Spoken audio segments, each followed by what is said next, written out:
हम ममता झा समस्त मिथिलावासी के गोर लागै छी। सोहर गाबऽ जा रहल छी। जय मिथिला, जय मैथिली, जय मजन। जीरसान छथि धानी पातरि फूल सन सुन्दरी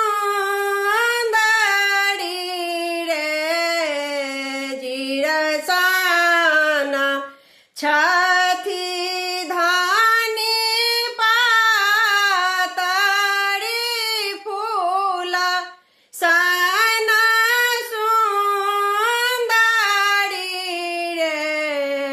ललना रे तेसर छथि बाबा के दुलारो दारादा को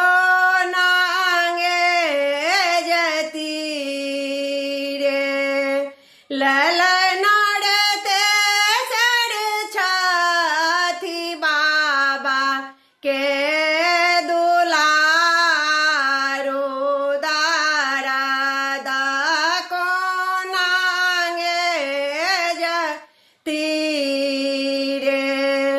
कथी लाए बाबा बियाहलानी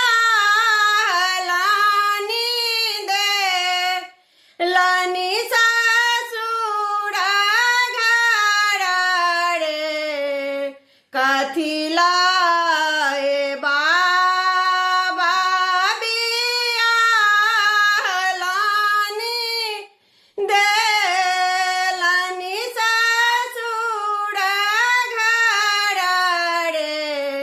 ललना रे रही ताहूँ बारी कुमारी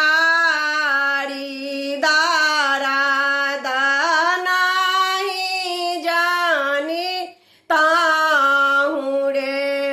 ललना रे रही ताहूँ बारी कुमारी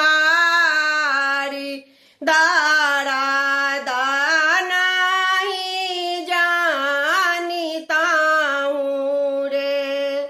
एक पैर दे लानी हरी दोसर पैर दे हरी पर रे। एक पैर दे लानी हरी पर दोसर पैर दे हरी पर रे।